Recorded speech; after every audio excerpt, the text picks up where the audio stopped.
Thank you for every leaflet that you delivered. Thank you for every person, every resident you spoke to. And thank you for every penny that you donated. This is your win. Now, over the last few years, we've been on a winning streak. It started in Chesham and Amersham, where we knocked out the first brick in the blue wall. Then we won in North Shropshire, where we burst Boris's bubble. In Tiverton and Honiton, we showed Boris the door. And in Somerton and Frome, we demanded an end to the Conservative circus. Turns out those stunts were pretty tame, right? Those 4 incredible wins were all down to you. And on general election night, as the results came in, it was such a special moment to learn that all 4 of our amazing by-election winners had won their seats again.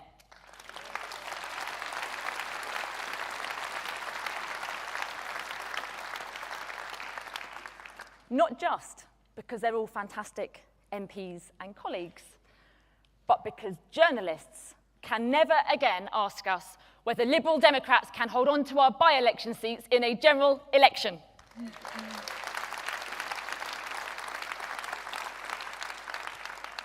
But Conference winning these by-elections and then winning on such a scale in the general election was never a given. Back in 2020, just after I became deputy leader, I remember one of my very first conversations with Ed, and it was quite sobering. He said to me, "Daisy, we both know we've only got 11 MPs. But when you add up our majorities, do you know how few votes stand between us and extinction? Our majorities add up to 69,664 votes. If we lose just half of those votes to the Tories, we will be wiped out." Conference, since then, I have held that conversation in my mind every single day. During every media interview, during every canvassing session, during every local party fundraiser. But until now, I haven't shared that conversation with a single living soul. Why? Well, because Conference, we didn't want anybody to know that we were in survival mode. After boundary changes, we were notionally on 8 seats. Just 8 seats between us having a parliamentary party or extinction. But here's a new number for you. Our 72 MPs now represent 7 million people.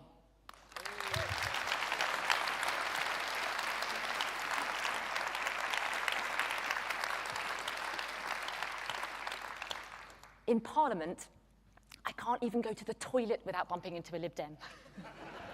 It's true. Anyway, now we have 72. What are we going to do with them? Well, first and foremost, the top priority in Parliament for our 72 Liberal Democrat MPs is being champions for our local health and care services.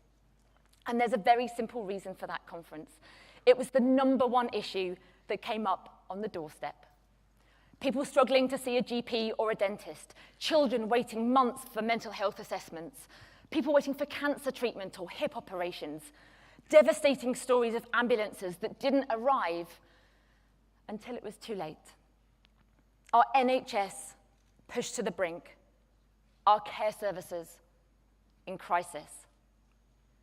So when my team and I set out to develop our key manifesto pledges, we did so knowing that our ideas on health and care could not only transform our electoral prospects, they could transform people's lives.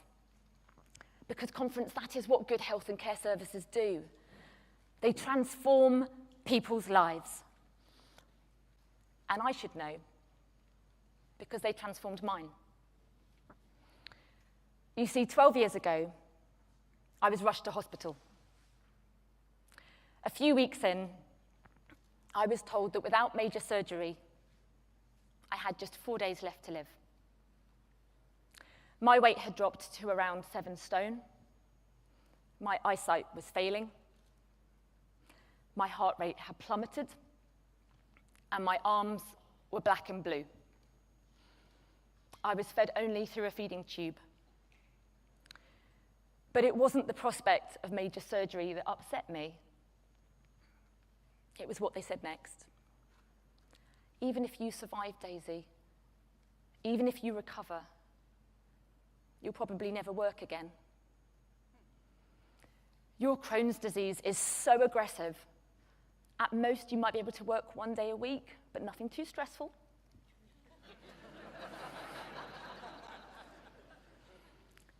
You'll probably need surgery every 5 years or so. Here's an information pack about the benefits you might be entitled to. Conference, I lay in my bed on the 13th floor of that hospital and I sobbed. I sobbed and I sobbed and I sobbed for 17 hours straight. It felt like my world had fallen apart. As a campaigner, I have always found my meaning and purpose in my work. The causes I believe in, the injustices I want to fight, the people that I can work with. All of it, in that moment, potentially gone, snatched away. Or at least that's how it felt at the time. Hopefully, though, you can see that the story ends well. As is the case with so many millions of people, the NHS didn't just save my life. The people who make our NHS what it is gave me my life back. Thanks to them, I got my strength back. I put on some weight, and I decided to embrace my new life. But I'm not going to lie. I was really, really scared. And I often wonder what's happening now to the young woman or the young man who is suffering those same symptoms now. Can they even get an appointment with their GP? How long have they been waiting for a scan? Are they stuck in a hospital corridor rather than a ward as they scream with pain?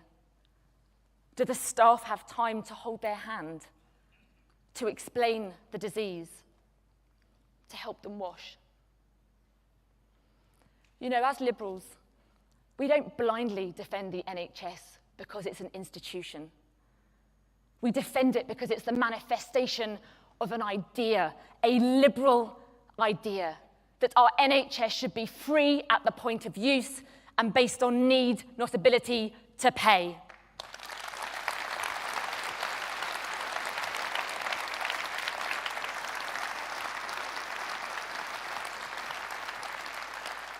And we, Conference, we campaign for it because health is about individual freedom. You don't have freedom if you're on a waiting list so long that your world just shrinks and you're left hobbling from one room to the next.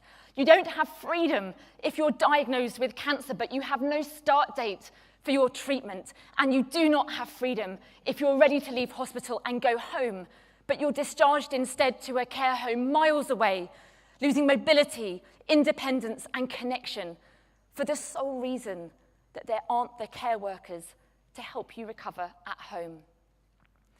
Conference, decent health and care services are the bedrock of a liberal society. That's why we put health and care front and centre of our general election campaign. It's why our MPs have been raising questions about local health services in Parliament en masse. And it's why we are demanding that this government make the autumn budget a budget to save the NHS and care.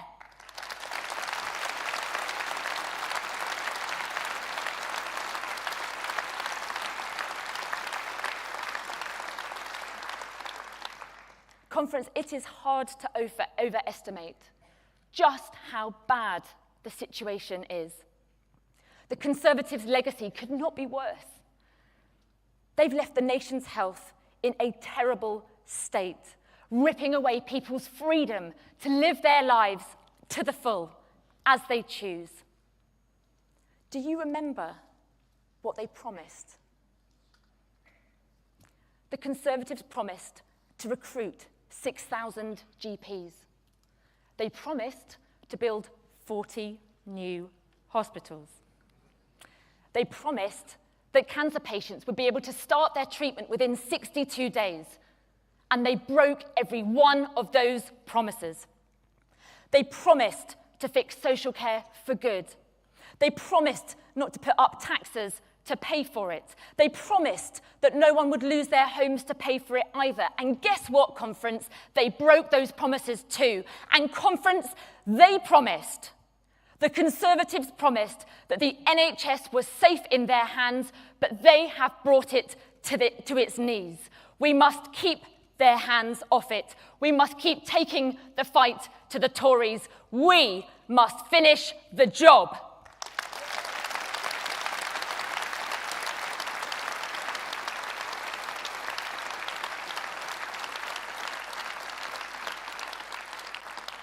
But Conference, we have a message for the Labour government too.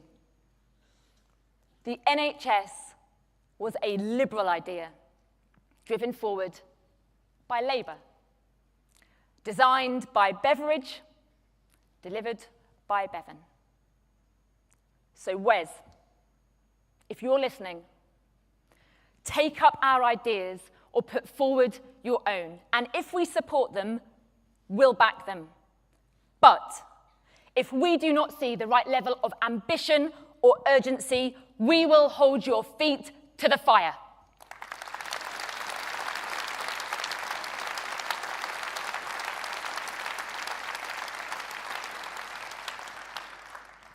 Conference.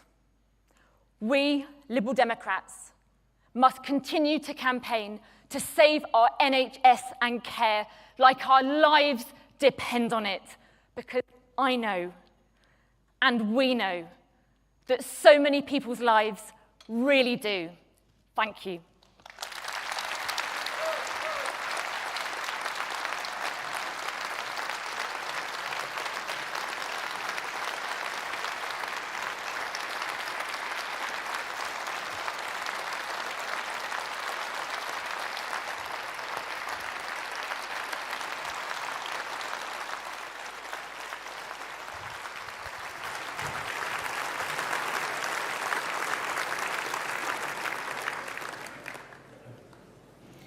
Thank you very much, Daisy, for that rousing speech.